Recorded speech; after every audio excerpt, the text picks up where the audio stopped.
주님의 말씀이 오늘도 이 시간에도 우리 심령에 충만하길 바랍니다. 오늘 제가 읽을 말씀은 잠언서를 읽었는데 잠언하거든 그 앞에 한 사람의 이름을 붙여보세요. 솔로몬의 잠언. 잠언하면 솔로몬. 그럼 잠언의 뜻이 뭘까요? 교훈, 훈계, 속담 이런 뜻이 여러 가지 있습니다. 그래 31장 1절에 보니까 르무엘 왕의 말씀한 바 곧 그의 어머니가 그를 훈계한 잠언이라. 이 훈계, 이게 잠언입니다.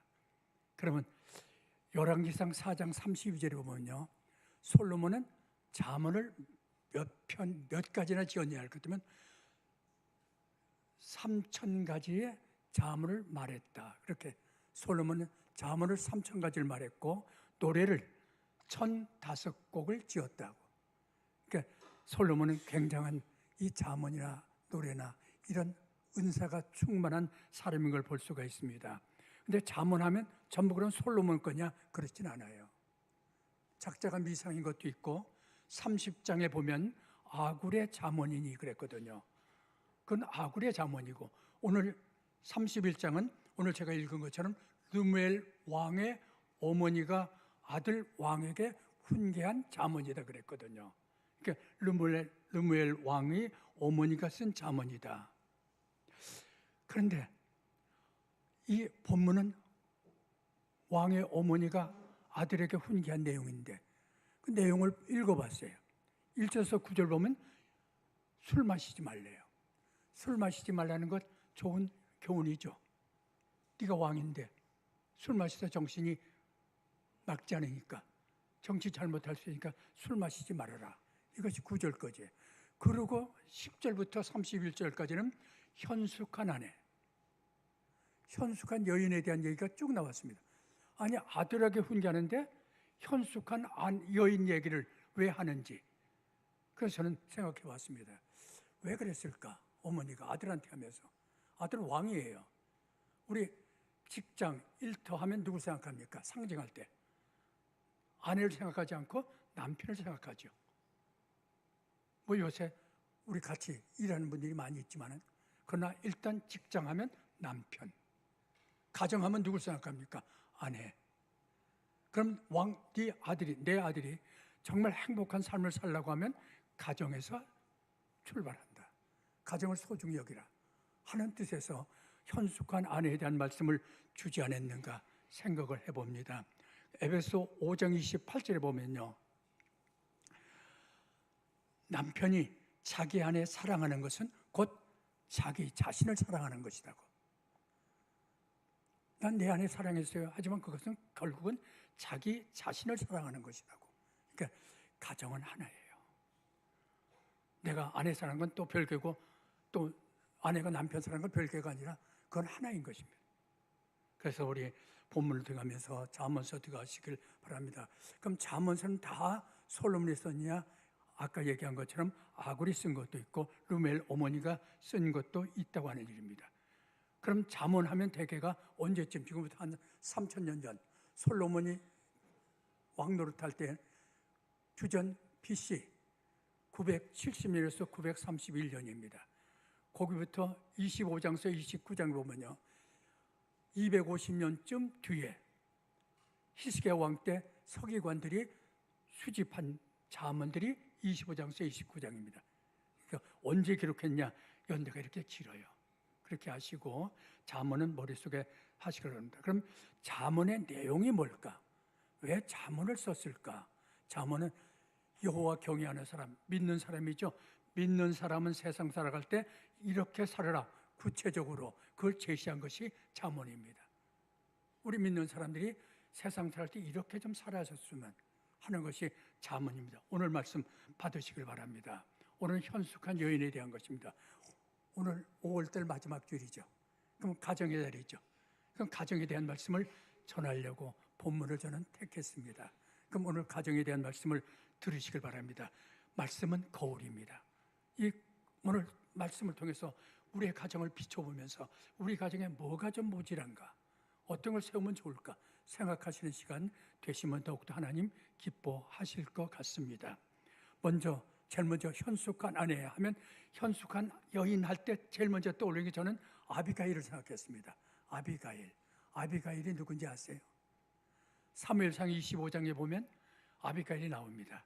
사무엘상 25장, 그래서 다윗이 현숙한 아내 아비가일을 만남을 소개 먼저 하려고 하는 것입니다. 사무엘상 25장 2절에 오면 마온이라고 하는 마온입니다. 마온이라는 마을에 한 사람이 살았는데 그는 직장이 일터가 갈멜이었다. 그는 목축업을 하기 때문에 목장에 갈멜이 있었는데 양이 3,000마리고 염소가 1,000마리나 되는 거부였다. 양 3,000 대단하지 않습니까? 양이 3,000마리가 움직인다고 해보세요. 염소가 1,000마리가 함께 움직인다고 해보세요. 그런 부자였다. 근데 그날은 양의 털을 깎는 털 깎는 날이었다. 여기 2절입니다. 그런데 1절에 보면요, 이 때가 언제쯤이냐 같으면요, 이때가 이스라엘 백성이 출애굽해서 가나안 땅에 들어가서 세워진 나라가 시작할 때 누가 나라를 다스립니까?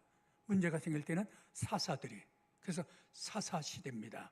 사사시대가 한참 있다가 끝나고 왕정시대, 왕이 다스리는 때가 됩니다. 그래서 사사시대의 제일 마지막 사사가 영적 지도자인 사무엘 선지자가 마지막 사사입니다. 그렇다고 사사란 직책이 끝났다는 얘기 아닙니다. 이건 지도자 얘기입니다. 사사시대.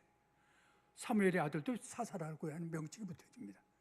근데 여기 사사시대가 끝나고 이제 사울 왕이 초대 1대 왕이 됩니다. 그리고 다윗이 2대 왕이 되죠. 근데 왕정시대 하면 대표가 다윗입니다. 그래서 이스라엘 나라는 이스라엘의 별, 다윗을 상징하죠. 그러니까 이 다윗이 아직 왕으로 등극하기 전에 아까 얘기한 사무엘상 25장에서는 바로 다윗이 한 여인을 만나는 것을 소개하고 있습니다. 그 여인이 바로 아비가일이라는 여자입니다. 그럼 이 마온이라는 지역에 한 부자가 있었는데 그 사람은 갈멜에서 목축업을 했다. 근데 그날은 양의 털 깎는 날이다. 그럼 나발은 누구냐? 그 사람 이름은 나발이다. 나발은 어리석은 자, 미련한 자입니다. 엄마가 아들 낳았어요. 아들 낳았는데 아들 이름을 갖다가 미련한 자, 어리석은 자라고 이름 지을까요? 안 지을까요? 그렇게는 안 짓겠죠. 아들 낳았는데 아들 이름을 어리석은 자, 미련한 자라고 안 지을 거 아니에요. 그럼 이것은 그의 삶의 모습이 어리석고 미련한 모습을 보였다는 얘기입니다. 비록 부자지만은 삶의 모습이 미련한 삶. 근데 그의 부인의 이름은 아비가일. 아비가일이라는 뜻의 이름은 뭐냐면 기쁨의 원천. 바로 기쁨의 원천이에요. 그 만나면 기뻐요.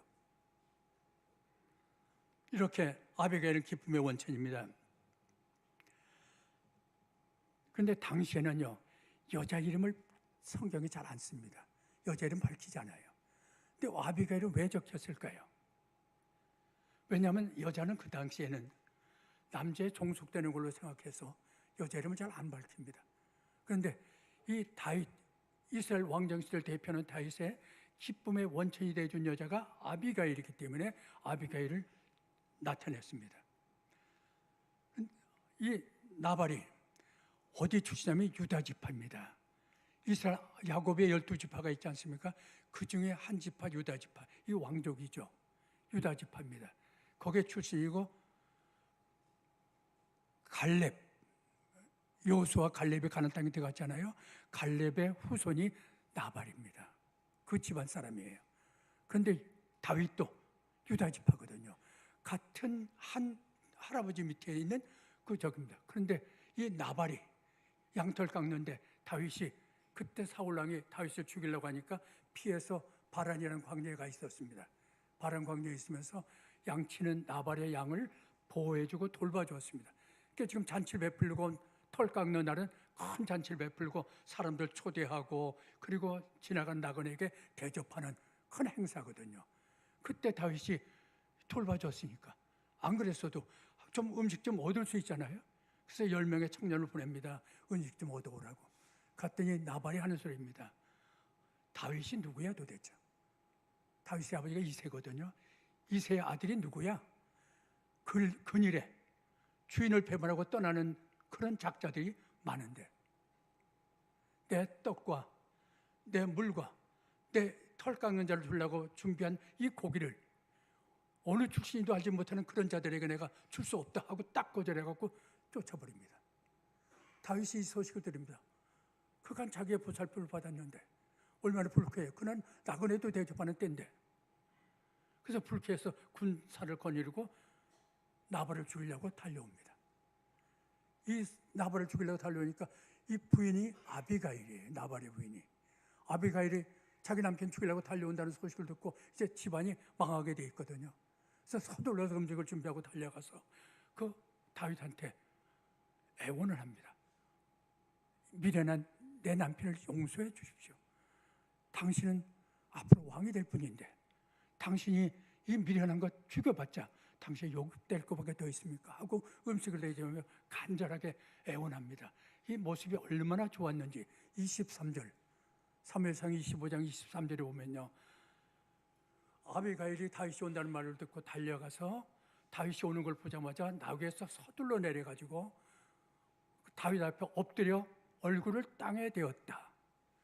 부잣집 마님입니다. 그 표현을 보면 얼마나 정말 기쁨의 원천이 될 수 있는 그 다윗의 마음을 녹여주는 그런 여인이 아니겠어요? 이런 아비가일이 이렇게 했습니다. 그래서 잠언서 15장 보면요. 여러분들 화가 날 때 가정에서 과격한 말 하지 마세요. 한 번쯤 화가 나서 소리가 꽥 질리고 싶을 때는 침 한번 꿀꺽 삼키세요. 그리고 유순한 말 하세요. 유순한 말은 노를 쉬게 하지만은, 유순한 대답은 분노를 쉬게 하지만은 과격한 말은 노를 격동시키는다. 그러니까 가정에서 화난다고 해서 큰 소리 마구 하지 마시고 좀 그럴 때는 유순한 말 해서 그 문제가 해결하는, 내가 성질 부리고 과격하게 말한다고 해서 문제가 해결되는 건 아닙니다. 그럴 때 지혜로운 것은 유순한 대답. 그래서 하나님은 나발을 쳤어요. 그래서 나발이 죽었어요. 그러자 다윗은 그 아비가일, 지혜로운 그 여자를 자기 아내로 삼았습니다. 거기서 우리는 한 속담을 생각하게 됩니다. 뭐냐 그러면 요람을 흔드는 손이 세계를 흔든다는 말이 있어요. 그런 말 들어보셨죠? 요람을 흔드는 손이 세계를 흔든다. 요람은 남자들이 흔들지만은 그 뒤에는 현숙한 아내가 있다. 현숙한 어머니가 있다라는 말입니다. 그래서 잠언서 14장 1절에 봐도요. 미련한 여자는 자기 집을 헐지만은 지혜로운 여자는 자기 집을 세운다고 했습니다. 그러니까 집을 세우고 하는 것은 미련한 여자인가 지혜로운 여자인가 거기에 손에 달려 있다. 그러니까 가정에다 너무 우리 오늘 여자분들 많이 오셨는데 무거운 말을 자꾸 전해서, 그러나 이게 거울입니다. 우리에게 주시는 지혜가 있을 줄 믿습니다. 그래서 우리는 말할 때 참 내가 현숙한 여인, 지혜로운 여인이 되어서 참 유순한 말로 가정을 화목하게 세울 수 있는 그런 자리에 내가 서야겠다 생각하시길 바랍니다. 그리고 본문에 들어갑니다. 10절에서 12절 보면요. 현숙한 여인을 아내로 얻은 자의 복입니다. 현숙한 여인을 아내로 얻은 자의 복. 내 아내가 현숙한 여인입니다. 그러면 하나님께 복받은 사람입니다. 그런데 10절에서 31절까지는요. 재미있는 표현을 썼습니다. 10절은 우리말로 하면, 우리 국어로 하면요. 10절은 기억이 시작합니다. 10절의 첫 단어, 첫 자음이 기억입니다. 그리고 11절은 니은입니다. 12절은 디귿입니다. 이렇게 절을 갖다가 히브리어 알파벳 자음으로다가 매 절 첫 자를 갖다가 그 알파벳 순위로다가 만들어 놨습니다. 재미있는 표현을 쓰고, 그리고 내용은 현숙한 아내에 대한 찬사입니다. 이런 여자가 현숙한 아내다라고 하는 것을 적어놓은 내용입니다. 근데 10절에 보니까 이렇게 말했어요. 현숙한 아내를 찾아 얻는 것은 진주를 얻는 것보다도 그 값이 더 귀하다. 그 값이 진주 얻는 것보다 더 귀하다고 했습니다. 현숙한 아내하고 진주하고 비교했습니다. 현숙한 아내를 찾아 얻는 그런 남자는 진주를 얻는 것보다 더 귀한 것을 얻었다. 그렇다고 하면 현숙한 아내는 흔하지 않다는 걸 얘기하고 있고, 우리가 찾기도 힘든, 그리고 굉장히 값이 있는, 가치 있는 일이라고 하는 것을 여기서 얘기하고 있습니다. 현숙한 여인은 참 가치 있는 일이다. 그런데 이게 왜 하필이면 진주하고 비교했을까 합니다. 진주하고 비교한 것은 진주는 만들어지는 것입니다. 진주가 어떻게 만들어지죠? 조개가 그 살이 연하지 않습니까? 그 연한 살에 모래알이 들어가면 괴롭죠. 그럼 뭘 해요? 토개가 할 수 있는 건 거품을 내뿜죠. 그래서 그 모래 거품을 내뿜습니다.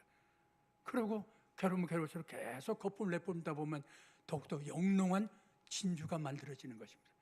오랜 세월 동안 고통 속에서, 아픔 속에서 그런 몸부림치는 삶을 통해 진주를 만들어진다. 오늘 여러분들 삶에 힘든 분이 있습니까? 하나님의 나라로 하여금 진주와 같은 현숙한 아내 되라고 귀해 주신 줄 알으시고 말씀 붙으시고 지혜로운 아내가 되시길 바랍니다. 지혜로운 어머니가 되시길 바랍니다.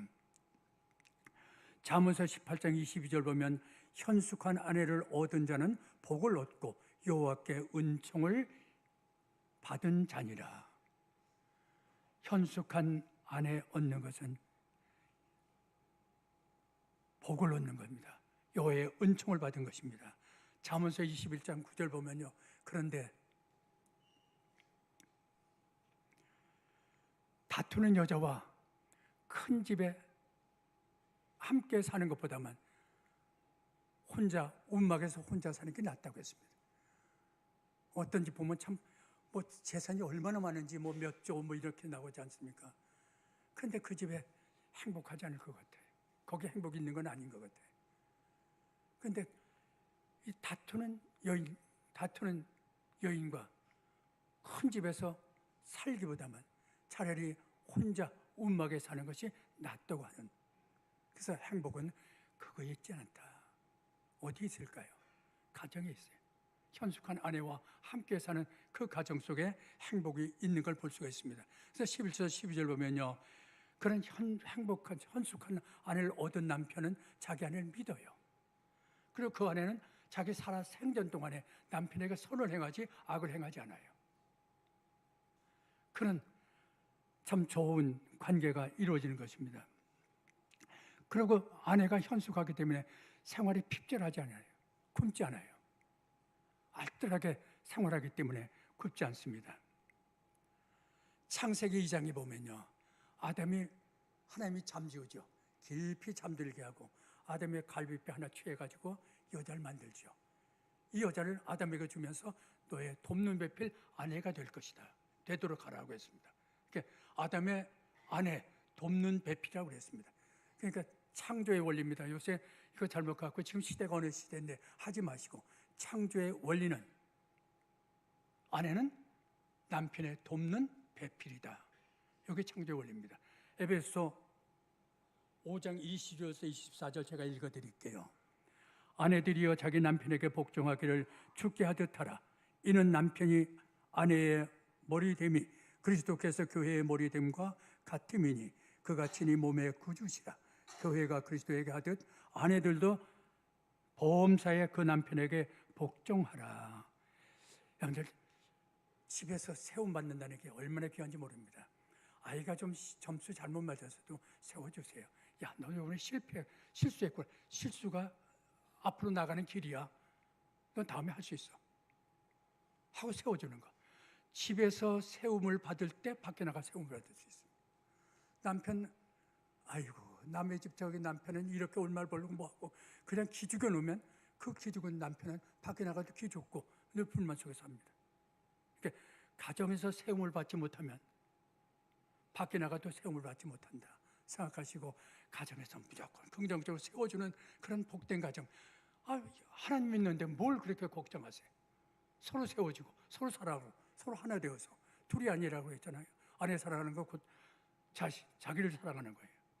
그런 좀 열린 마음으로 생활하시길 바랍니다. 한 예를 들죠. 루즈벨트 대통령 아시죠? 미국의 최고의 대통령이잖아요. 루즈벨트 대통령, 그분이 다리가 뒤틀리는 소아마비가 걸렸습니다. 그 부인이 휠체어에 태워서 가면서 용기를 주고 그로 하여금 낙심하지 않도록 북돋아줬습니다. 그래서 그는 마침내 용기를 얻고 그 낙심하지 않고 좌절하지 않고 이겨서 그는 마침내 미국의 최고의 대통령, 모두가 존경하는 루즈벨트 대통령이 된 것입니다. 그는 휠체어에 타면서 다리 뒤틀린 다리를 붙들고 아내에게 실망해서 말합니다. 여보, 내 다리가 이 모양인데도 나를 사랑해요. 했더니 그 부인이 얘기합니다. 내가 당신과 결혼할 때 당신 다리만 사랑한 줄 아세요? 난 당신 전부를 사랑합니다. 그리고 힘을 주고 해서 이기고 승리자가 되어서 미국이 존경하는 대통령이 되었습니다. 우리의 가정에도 이 축복이 항상 기다리고 있습니다. 우리의 삶의 모습을 통해서 우리 가정은 얼마나 변할 수 있다는 것을 보여주고 있는 것입니다. 우리가 세 번째로 생각해 봅시다. 현숙한 여인을 낸 살림의 모습입니다. 현숙한 아내는 어떤 모습으로 살아가는가? 13절에서 19절입니다. 13절 보면 옷을 입을 때면 겨울에는 겨울옷 입어야죠.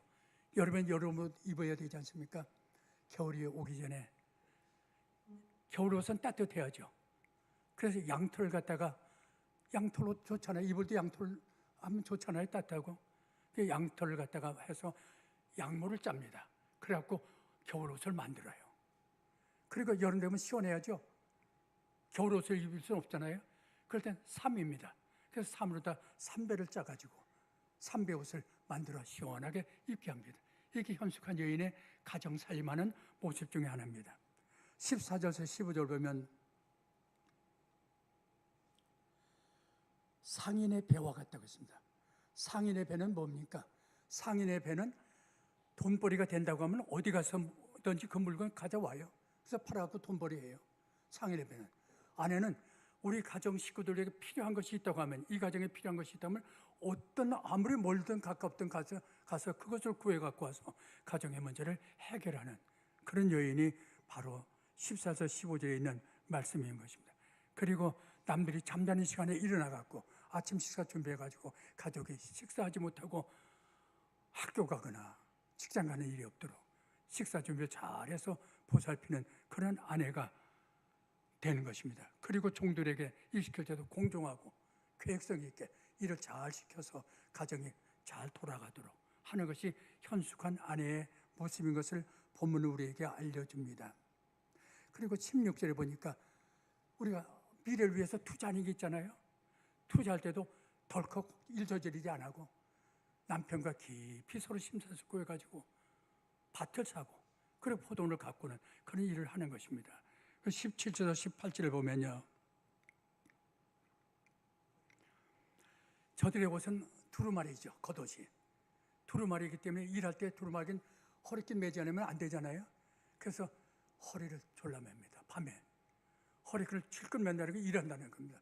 남들이 다 잠든 밤에도 불을 켜가지고 열심히 일하는, 가정 살림을 알뜰하게 잘하는, 다 식구들 잠들어 있어도 아내는 깨워서 그 다음날을 준비하고 그 일을 준비하는 그런 여인의 모습을 17절, 18절 우리에게 보여주고 있습니다.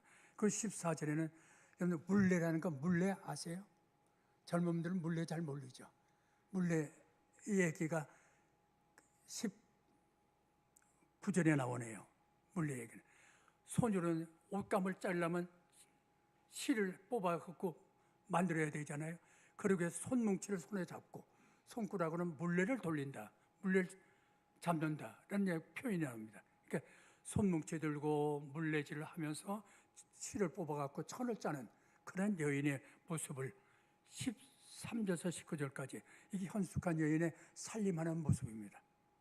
여러분들 열심히 사세요.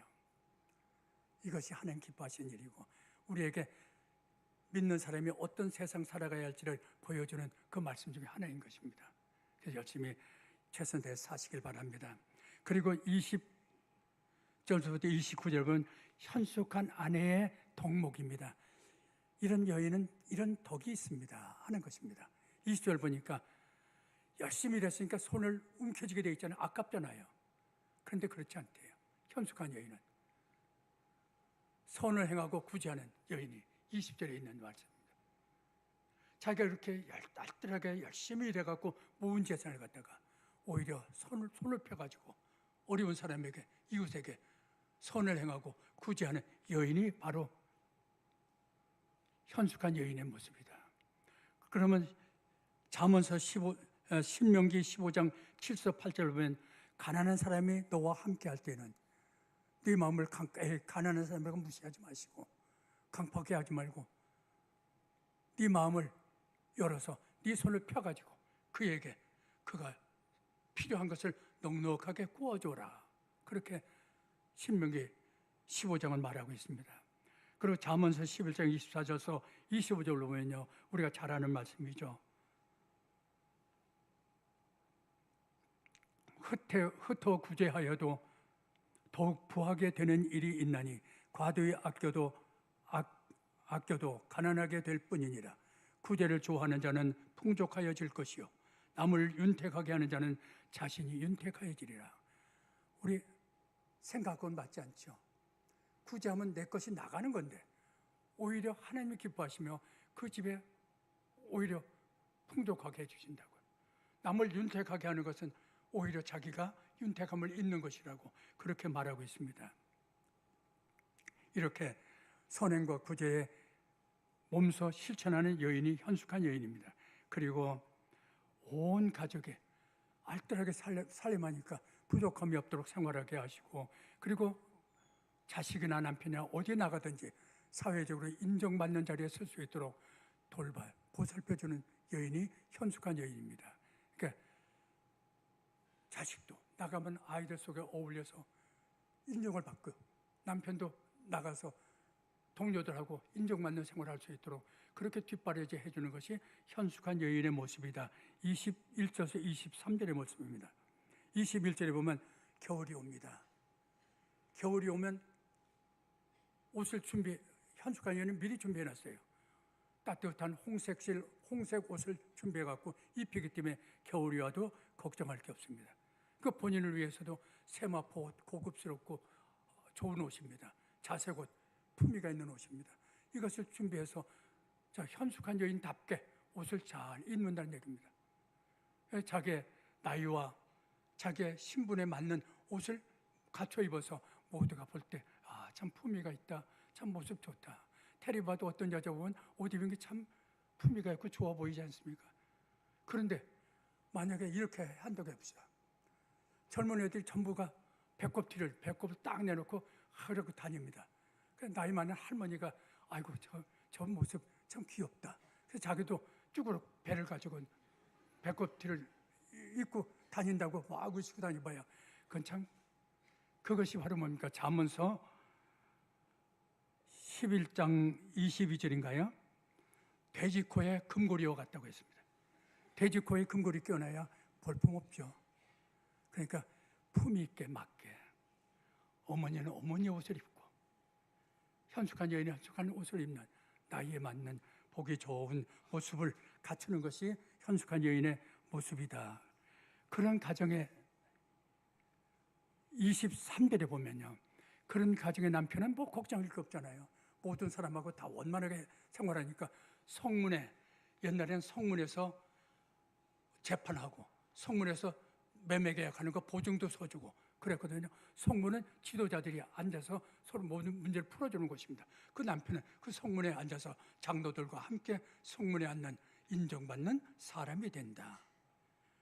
이게 현숙한 여인에 속한 가정의 모습입니다. 옛말에 그런 게 있었죠. 암탉이 울면 뭡니까? 집안이 망한다고 했죠. 근데 아니에요. 암탉이 잘 울어야 집안이 잘 돼요. 우리 정말 가정의 달 맞이해서 우리 여자분들 좋은 현숙한 여인들이 다 되셔서 좋은 가정 세우시길 바랍니다. 그런 아내와 함께 어울릴 수 있는 남편이 또 되시길 바랍니다. 오늘 가정의 달 마지막 주일이라 이런 말씀을 부담스럽지만 전하고 있는 것입니다. 그리고 이렇게 현숙한 여인은 땅에서 하는 일 최선을 다해서 열심히 일합니다. 그러지만 그 심령은 하나님 말씀으로 무장되고 하나님 여호와 경외하는 하나님 바라보고 삽니다. 손은 열심히 일하지만 심령은 하나님 경외하고 하나님 바라보고 사는 그런 여인이 바로 현숙한 여인이다. 24절서 25절입니다. 고운 베옷을 쥐어 팔고 띠를 만들어 상인들에게 맡기며 능력과 존귀는 그녀의 인격의 옷이 되고 떠날 때가 가까워졌습니다. 나이가 들어서 이제 떠날 때가 됐습니다. 가정 이렇게 잘 세웠으니까 걱정할 거 없잖아요. 그리고 하나님 바라보고 살았으니까 하나님 앞에 갈 때도 기쁨으로 웃으면서 인생을 마감할 수 있는 멋진 삶을 살 수 있는 여인이 현숙한 여인입니다. 우리 그런 삶 살아봅시다. 그리고 우리 열심히 삽시다. 그 결과는 꼭 돈 많아야 행복한 건 아니에요. 애들이 공부 잘해야 출세하는 것도 아니에요. 우리 최선 다하면 돼요. 현숙한 여인이 되시면 됩니다. 그리고 우리의 심령의 눈은 하나님 바라보고 하나님 경외하면서 하나님 앞에 한번 산다고 하면 하나님이 함께 하시고 하나님이 복 내려 주실 것입니다. 그리고 이런 가정은 가족 식구들이 어떻게 할까요? 그 현숙한 여인에게 감사할까요? 안 감사할까요? 엄마 생각하면 마음이 좋죠. 아내 생각하면 믿고 좋잖아요. 그러니까 가족 식구들이 모두가 다 감사, 찬송하고 남편은 말합니다. 덕 있는 여자가 세상에 많이 있지만 그 중에 당신은 그 덕 있는 여자 중에도 으뜸되는 여자라고. 자기 아내에게 이렇게 참 감사하는 그런 가정들. 참 부러운 일입니다. 그런데 제가 26절 한 절만 더 강조해 보려고 합니다. 26절에 보면 혀로 인애의 법을 말하며, 인애는 사랑인데 여기다 왜 법을 붙였을까 하는 겁니다. 인애의 법에다 인애의 법이라고 했거든요. 혀로는 인애의 법을 말하며, 그럼 인애의 법은 지혜로운 말일 텐데 어떤 말이 인애의 법일까요? 우리 오늘 본문에 맞춰본다면 세워주는 말, 경외하는 말, 칭찬하는 말, 분위기를 좀 밝은 분위기로 바꿔줄 수 있는 말, 이게 인애의 법입니다. 이걸 듣는 가족들이, 이걸 듣는 자식들이 바른 길로 갈 수 있도록 인도하기 때문에 이건 법자를 붙였습니다. 인도자이기 때문에. 그래서 인애의 법이라고. 우리가 이 인애의 법, 항상 내 입에서 인애의 법이 나오도록 몸으로는 덕을 행하고 입으로는 인애의 법이 넘치는 그런 현숙한 여인, 이런 여자와 결혼했으면 그 남자 잘한 겁니까? 못한 겁니까? 여호와의 은총을 받은 자고 복을 받은 자죠. 그 말은 딱 맞는 것 같아요. 덕스러운 언행, 격려와 사랑으로 기쁨의 분위기를 만들어주고, 그리고 우리 생활하다 보면 남편이나 자식이나 세상은 만만찮아요. 그래서 어깨가 축 처져 들어올 때 있습니다. 아니 밖에서 뭘 해서 이렇게 분위기 이 모양으로 들어와, 그러지 않고요. 처진 어깨를 세워주는 여인, 여기 덕 있는 여자입니다. 여기 인애의 법입니다. 그래서 격려하고, 가정 있잖아. 한 번쯤 뭐 또 이렇게 어려운 자양하면 또 다음엔 일어나면 되는 거지. 이럴 수 있는 우리 덕 있는 사람, 현숙한 여인들이 되길 바랍니다. 이런 사람이 가정의 보물이에요. 가정의 보물 멀리 있잖아요. 내 아내가 가정의 보물입니다. 내 어머니가 가정의 보물인 것입니다. 나폴레온이 이렇게 말했죠. 불란서로 하여금 훌륭한 어머니를 갖도록 하라. 왜냐하면 훌륭한 어머니 밑에서 훌륭한 자식이 나오기 때문이다. 그래서 훌륭한 어머니를 갖도록 하라는 것이, 우리가 잘 아는 어거스틴 있잖아요. 원래 어거스틴이 성자가 붙은 사람 아니죠. 어거스틴 술 중독자죠. 그 방탕하고 하는 그 어거스틴입니다. 그 탕자 어거스틴이 어떻게 성자를 붙였을까요? 어머니 모니카의 눈물의 기도다 라고 하는 걸 우리가 다 들어 알고 있잖아요. 예. 디모데전서 5장 8절에 보면요, 누구든지 자기 친족 특히 가족을 돌아보지 아니하면 믿음을 배반한 자요 불신자보다도 더 악하니라. 가족 소중해요. 가족 돌아보지 않으면 불신자보다 더 악해요. 믿음을 버린 자예요. 가족 소중한 줄 아시고 오늘 이 말씀을 적용해서 좋은 이제 변화된 우리의 가정의 모습이 이루어지길 바랍니다. 마지막 30절 31절입니다. 여호와 경외함이 현숙한 아내의 찬사가 됩니다. 여호와 경외하는 거. 30절 보세요. 고운 것도 거짓되고 아름다운 것도 잠깐이지만 오직 여호와 경외하는 여자는 칭찬을 받으리라. 우리의 시선을 끄는 게 뭡니까? 외적으로 저 여자 멋져 그러잖아요. 아름다워. 근데 이건 거짓이래요. 이거는 헛되대요. 왜냐하면 시간이 지나면 그것도 지나간대요. 우리가 그렇게 중시하는, 정말 내가 인격은 갖추지 못하더라도 외모를 갖추길 원하는 그 요새 세대들 아니에요. 근데 그것은 다 거짓되고 헛되고 사람을 속이는 거라고. 세월이 지나가면 다 지나가 버리고 마는 그런 것들이라고. 그거보다는 차라리 여호와 하나님 경외하고 하나님 바라보고 오늘 현숙한 아내의 모습을 살아가는 것이 칭찬 들을 일이라고 3절은 얘기해주고 있는 것입니다. 현숙한 여인은 바로 우리 여호와 경외하는 사람들이 걸어갈 길입니다. 여호와 경외하는 사람이 가야 할 길이 바로 이 길이고, 여호와를 경외하기 때문에 이 현숙한 여인이 만들어질 수 있기 때문입니다. 여러분들, 우리 믿는 가정들입니다. 31절 보면 그 손의 열매가 그녀에게 돌아올 것이요 그 행한 일로 말미암아 성문에서 칭찬을 받으리라. 그런 현숙한 여인이 한 그 열매는 자기에게 돌아와요. 그래서 성 사람들이 전부 다 사람들이 뭐냐면 밖에서 야, 저 가정 참 복 있다고, 저 가정 진짜 예수 믿는 가정이라고. 그게 전도예요. 이게 복음이에요. 그 향기예요. 이게 향기가 나오는. 그 전에 한 예화를 들은 것 같은데, 한 젊은이가 휴가를 갔습니다. 어느 시골에 휴가를 갔는데, 근데 점심 때 이렇게 창문을 열고 보니까 향기 냄새가 확 풍겨옵니다. 아니, 이 향수 냄새가 어디서 나는 것이지? 하고 밖에 나가 보니까 길거리 향수 냄새가 쭉 퍼졌는데 어디서 나는지 모르겠습니다. 그래서 사람한테 물어봤습니다. 그 가게 아줌마한테, 아주머니, 이 향수 냄새가 어디서 나는 거예요? 지금 점심시간이에요.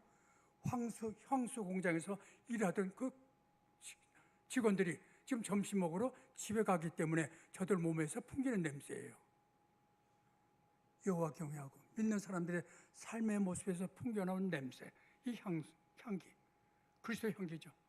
이것이 함께하는 가정들 되시길 바랍니다.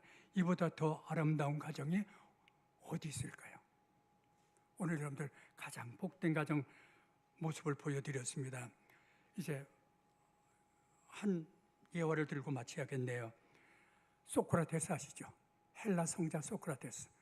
소크라테스의 부인은 세계 3대 악처 중에 한 사람의 소크라테스 부인이라고 그러지 않습니까? 그런데 소크라테스가 자기 방에서 강의하고 있습니다.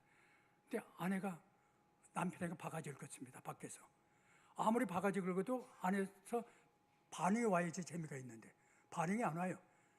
그러니까 밖에서 물을 담아가지고 그 강의하는 그 문을 확 열고 소크라테스에게 물을 확 뿌려버렸습니다. 소크라테스가 옷에 묻은 물을 툭툭 털면서 하는 소리입니다. 천둥 치더니 마침내 소나기가 쏟아지는구만. 그랬더니 제자들이 너무 기가 막힙니다. 선생님, 우리도 결혼해야 됩니까? 소크라테스 할 말입니다. 해야지. 현숙한 아내 만나면 자네 행복하네. 그러나 만약에 나처럼 저런 여자 만나면 적어도 철학자는 될 거야 하고 말했다는 것이 소크라테스의 예화입니다. 여러분들, 우리 가정 정말 멀리 있지 않습니다. 행복은 가까이 있어요. 그래요. 오늘 이 말씀 갖고 손잡으시고 정말 처져오는 가족 식구도 세워주고 모두가 하나 되는 역사가 함께 하시길 진심으로 소원합니다. 같이 기도드릴까요? 아버지 하나님, 오늘 말씀을 통해 저희들에게 하나님이 기뻐하시는 여호와 경외하는 가정은 어떤 모습으로 살아가야 할지를 말씀해 주셨습니다.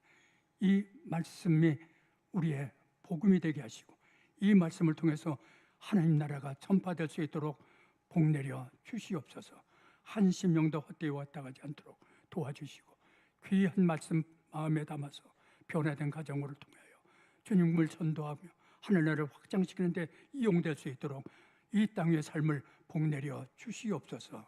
예수 그리스도의 이름 받들어 기도드리옵나이다. 아멘.